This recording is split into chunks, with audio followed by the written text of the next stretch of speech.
what's up guys, welcome back to my channel, and if you're new here then welcome to our little corner of the internet. Today we're going to be watching a video titled Why America is Actually 12 Nations and Not 50 States. Which, what do you mean? What do you mean? I mean, I guess I'm guessing this might be something like geographical, because America is so huge that there's like different climates, different, and it kind of feels like it could be different countries together, but in reality it's not. So I don't know.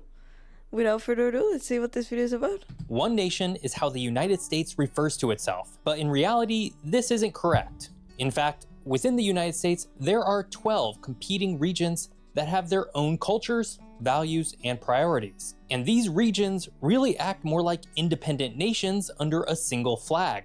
So what are the 12 nations of America? The United States has long been viewed as a single nation, a union of states under one flag and one constitution. But beneath the surface lies something deeper. America isn't one nation, it's 12. I'm not the first person to notice this either. Journalist Colin Woodard originally proposed 11 American nations in his book, American Nations. But what I've done is expanded his nations to reflect two major changes: the inclusion of Hawaii as its own unique nation. Hawaii is one of the places that I don't think I even knew that was part of America until recently. Like, I thought it was its own country. And the creation of a Spanish Caribbean nation that includes both southern Florida and Puerto Rico, both areas that are distinct from the nearby regions. So with that said, let's get to the nations. If you were to look at a And Puerto Rico as well, I thought that was an independent country. Cultural map of the United States, you'd see something very different from the one you learned in school. Instead of state lines, you'd see 12 fluid, overlapping territories stretching across traditional borders and sometimes even national ones. But for this video, we're going to focus just on the nations within the United States, starting in the Northeast. Rooted in New England and stretching into upstate New York, Michigan, Wisconsin, and parts of Minnesota is the nation of Yankeedom. On a map, it hugs the northeastern part of the US and most of the Great Lakes. Centered around New York City and parts of northern New Jersey and the Hudson Valley is the nation of New Netherlands. Moving south in central Pennsylvania. That's tiny though. I feel like if it was 12 nations.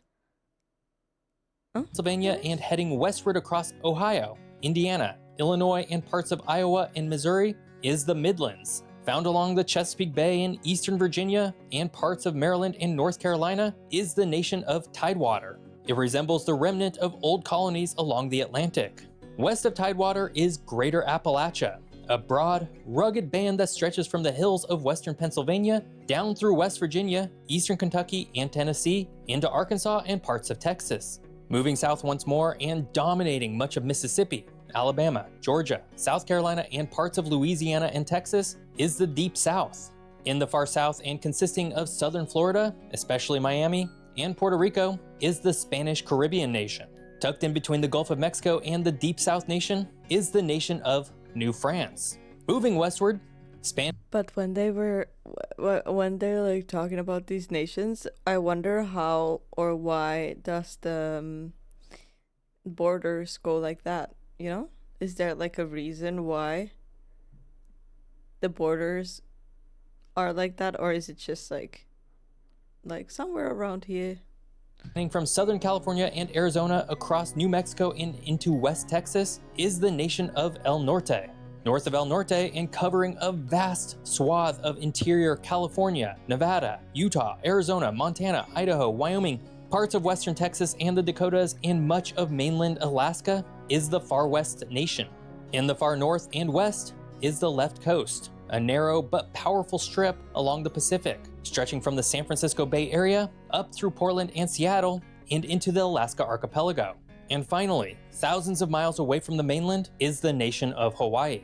These 12 nations have different politics, cultures, values, and social trends, and they don't follow state boundaries, which were often arbitrarily made at the time and didn't really factor in how actual cultures might develop. For this is interesting though. I wonder do you guys agree with this? this reason, the American nations expand beyond in ways that we're not really accustomed to. Which brings us to the geography and history of each nation. Before we dive deeper into the 12 nations of America, it's worth asking, how can we all live in the same country and yet see the world so differently? That's where today's sponsor, Ground News, comes in. Where people settled and how they came to shape the land are at the heart of how each nation came to be. The cultural lines that define these 12 nations don't align with modern state borders, because that's not how nations are actually formed. Look at Europe, for example. Each country looks organic rather than the artificial straight lines that make up the individual states. This is because they follow linguistic and cultural borders that were formed over hundreds of years. Because of this, each Really? I've never thought about why the borders look like what they do. I know that in America they look like what they do because they basically like just went like, okay, you can have this. And there's also one state that had a little mistake with one of the straight lines, so it's not completely straight, but I can't remember which one it is. But in Europe, I wonder how they like, do they like, how do you know then where the border is if it's all crooked? nation in the United States similarly grew from a distinct historic root, which was influenced by its surrounding landscape. Here's how the geography and history shaped each nation.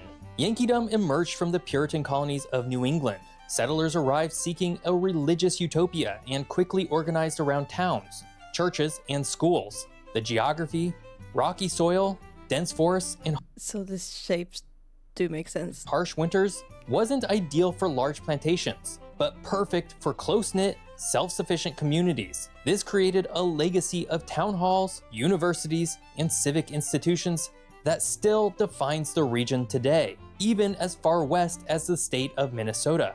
Meanwhile, New Netherlands was originally founded by the Dutch as a commercial trading post and grew in the sheltered natural harbor around modern-day New York City. Because of its unique geography, New Netherlands encouraged maritime trade, immigration, and urban density. The Dutch legacy of religious tolerance, multiculturalism, and commerce remains central to its character today. And then there's the Midlands, with its rolling hills, fertile farmland, and navigable rivers. The Midlands were settled by English Quakers and German immigrants who envisioned a pluralistic, agrarian, middle-class society, primarily focused on the colony of Pennsylvania, but encompassing places as far west as Missouri and Iowa. Its geography lent itself to family farms, and its central location helped it evolve into the political swing region of the United States. Tidewater developed along the Chesapeake Bay and eastern North Carolina. It's wide, But that region goes all the way to like nearly New York and all the way up. Why? Why? Tidewater developed along the Chesapeake Bay and eastern North Carolina. Its wide, navigable rivers and access to the Atlantic made it ideal for plantation agriculture and transatlantic trade. This region was settled by English gentry, and its flat coastal plains supported a hierarchical society based on tobacco, enslavement, and exporting agriculture for wealth. The rugged Appalachian Mountains, of course, define Greater Appalachia. This nation is isolated and heavily forested in the east, but rich in natural resources. Originally settled by Scot-Irish frontiersmen, Greater Appalachia developed a fiercely independent culture shaped by subsistence farming and clan loyalty. The mountains both isolated the region and protected its traditions. This rough and tough rural mentality extended as far west as northern Texas. Formed by slaveholding elites in the south, the Deep South's flat I feel like I've heard so much about Appalachia recently that it should be its own like thing.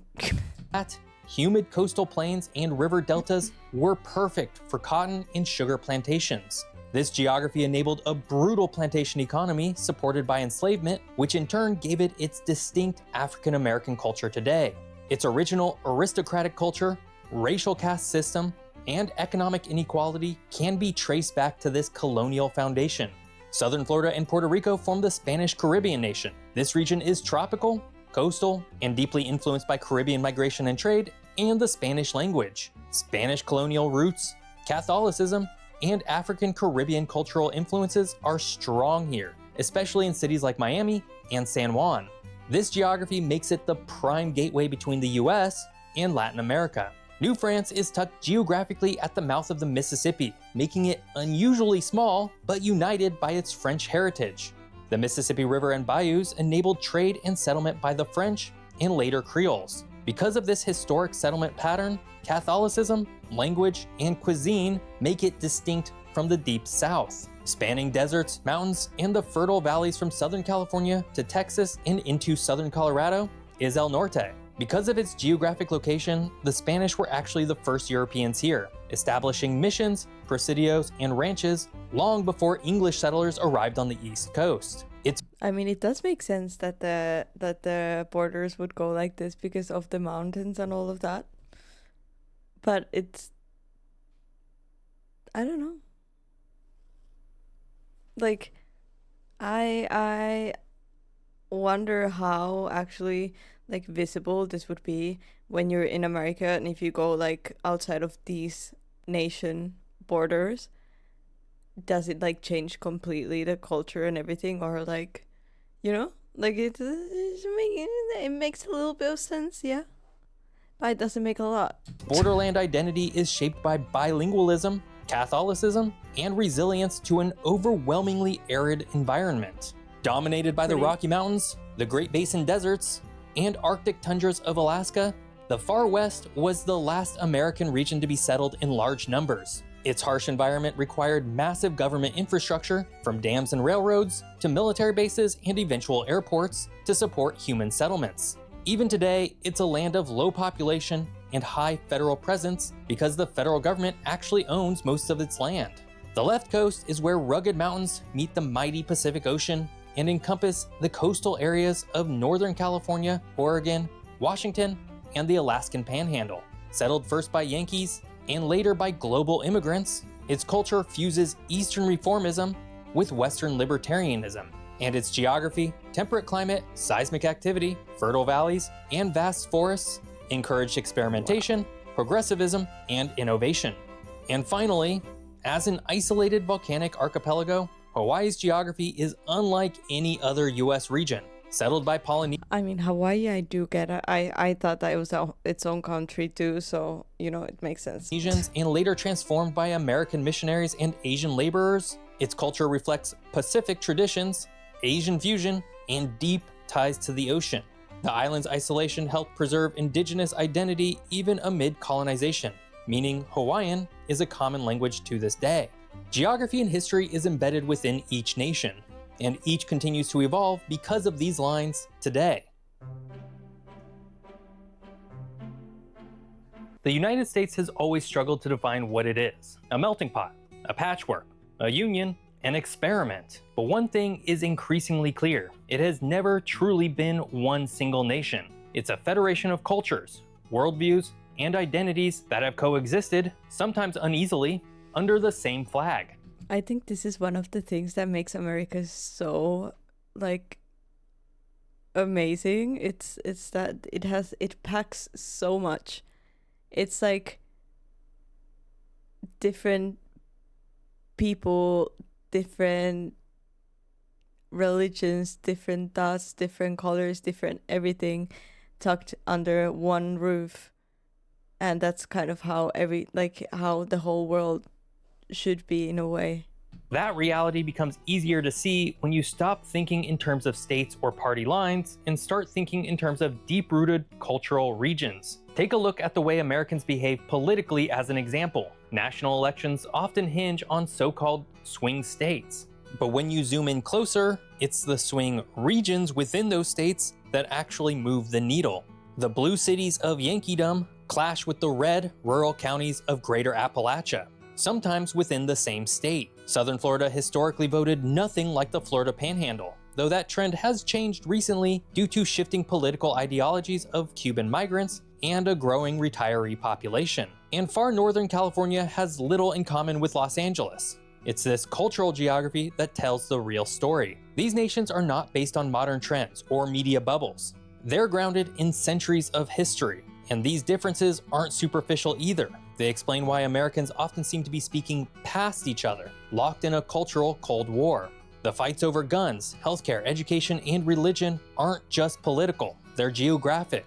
The left coast and the far west may both be part of California, but one is progressive and coastal with a desire to restrict gun rights and advance universal healthcare, while the other is libertarian and inland with a passion for low taxes and less government intervention in their lives.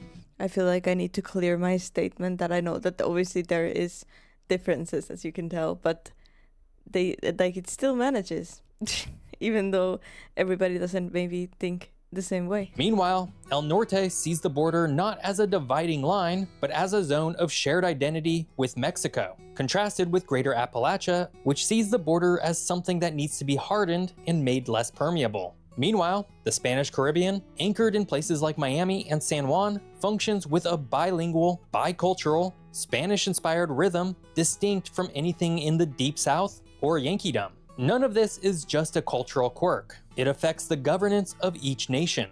Trying to craft one-size-fits-all federal policy in a country this fragmented is like trying to sew a quilt from 12 different fabrics using a single thread. You see it in the endless political gridlock, in states suing the federal government over mandates, in regions going their own way on issues like abortion, climate, and immigration. The culture wars aren't a glitch in the system, they're the system playing out across an invisible map that very few people acknowledge. But when you do acknowledge that map and see the United States as these 12 nations, it explains so much. It explains why San Francisco, California and Los Angeles, California look and feel so different, or why New Orleans, Louisiana is so different from Mobile, Alabama, despite their geographic proximity. It explains why some states feel like they're being governed by outsiders. It also explains why unity is hard and why division comes so easily. The idea of the United States as a single people has always been more aspiration than reality. What holds the country together isn't shared culture, but shared infrastructure. Okay. I would love to hear what you guys think about that, because I don't know if I agree so much. I mean, I do understand what he's saying, but... Roads, currency, federal programs, maybe I just don't want to give up on the hope. A military. But culturally and politically, the US operates more like a loosely bound confederation. Not red and blue, but a mosaic of nations that coexist, cooperate, compete, and sometimes clash. Understanding the country through this lens doesn't solve the problems, but it at least makes them less intimidating. In fact, it offers a way to reframe political conflict not as irrational partisanship, but as the natural friction between fundamentally different regional identities. And so, with all that said, if these nations did actually exist, what would they look like today? Which would be most populous, and which would be the wealthiest? If the United States were to break apart... What do you mean, which would be most populous and which would be wealthiest? Isn't that already kind of... You can calculate that as well, no? Not just politically, but culturally and geographically, it probably wouldn't fracture into red and blue states. It would likely splinter along the lines of these 12 nations, or something close to it. During that time, some would thrive, others would struggle, and a few would quickly seek alliances with the others to stay afloat. Yankeedom, with a population of nearly 58 million and a median income close to $57,000, would be a powerful nation. It wasn't a literal question. Would inherit much of the intellectual, educational, and technological infrastructure of the Northeast and the Great Lakes. With elite universities, corporate headquarters, and deep ties to Canada and Western Europe, Yankeedom would function as a progressive, internationally oriented republic.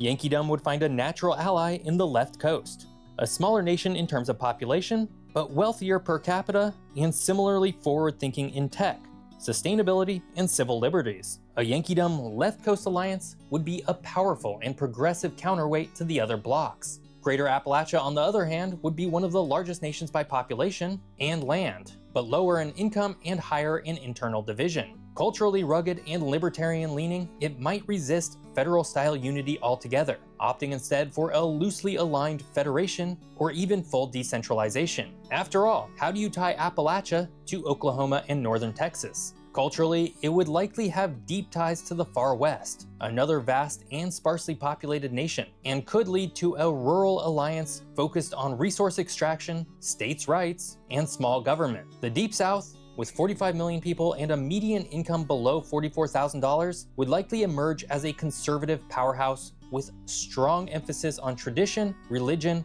and business-friendly policies. Its historic distrust of centralized government might persist, but its internal cohesion would make it a formidable, independent entity. It would also be the region with the highest African American population, perhaps shifting it politically in ways not expected. It could easily ally itself with Greater Appalachia and parts of the Far West on cultural issues, forming a socially conservative coalition. El Norte would be uniquely positioned. With over 34 million people, a relatively young population, and a bilingual workforce, it could become a bridge not just culturally, but economically, between North and Central America. Its economic strength would come from cross-border trade, agriculture, and a strong labor ethic. El Norte would likely partner with the Spanish-speaking Spanish Caribbean, which includes southern Florida. Is Hollywood in that region? I have no idea, guys. I have no idea. Florida and Puerto Rico. Though separated by geography, their shared language, religion, and cultural foundations could build a pan-Caribbean coalition with strong ties to Latin America and Spain. New Netherlands, anchored by New York City, would be small in size, but a global giant in finance, media, and international diplomacy. With the highest population density, high income, and global reach, it would likely function more like a city-state such as Singapore. It would also have close ties to Yankeedom, though due to its status as a global center for finance and trade, it may wish to remain politically neutral overall. Speaking of smaller nations, Tidewater, with a relatively small and aging population. The states are so big though. When you go from one state to another, like when you pass the border from one state to another, do you have to like show your passport or something? Like, or is it like just like you can just, it's like one land? Or like, how do you know you've passed the border to another state? Is it like going from one country to another, or is it just like out in the open? Might find itself squeezed between the ambitions of its neighbors. Historically aristocratic and now a region of retirees, it might depend on alliances with either the Deep South or New Netherlands for economic and political stability. The Midlands, straddling the cultural middle, would face a hard choice. Politically moderate with about 37 million people and middling income, it could swing either way, joining the Yankeedom Left Coast Progressive Coalition or partnering with the Deep South or Greater Appalachia for pragmatic reasons. Its fate might hinge on leadership and external pressure. Of all regions, the Midlands are the most likely to swing between the different nations. New France, with only about 3 million people, might also struggle to see where it fits in. New France would likely align with the Deep South, though culturally it stands apart in language, cuisine, and worldview. Of all nations, New France would leave the biggest question mark for how it would evolve as a nation. Finally, Hawaii would be small, but uniquely positioned geopolitically. Its high income and strong ties to Asia and the Pacific would make it a diplomatic and military keystone in the Pacific.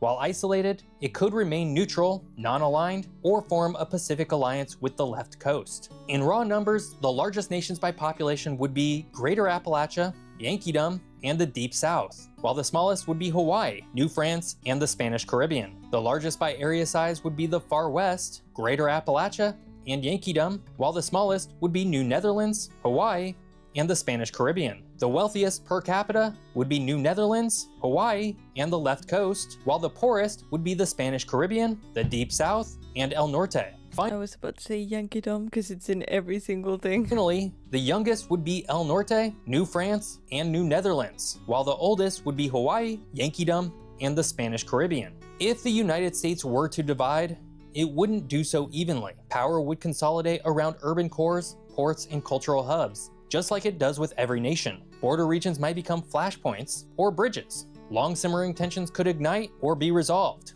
But what's clear is this. A split United States wouldn't just be 50 smaller pieces. It would more likely become 12 vastly different nations, each with its own priorities, challenges, and sense of identity. And in some ways, it already is. The US is a single country, of course, but culturally, it is broken up into different nations. And honestly, you can say the same for basically every country that exists today. Speaking of different countries, this week I'm exploring the ancient ruins of the Khmer Empire's capital city, Angkor. So if that sounds interesting to you, come join me over on my other channel. I hope you enjoyed learning all about the American nations and my unique spin on it. If you did, maybe you should check out this video all about 15 amazing geography facts of the United States. Thanks for watching. See you next time. I found that super interesting, but I don't know if I would like completely agree that that would be like something that would happen or even like close to probable. But I would love to hear your thoughts about it.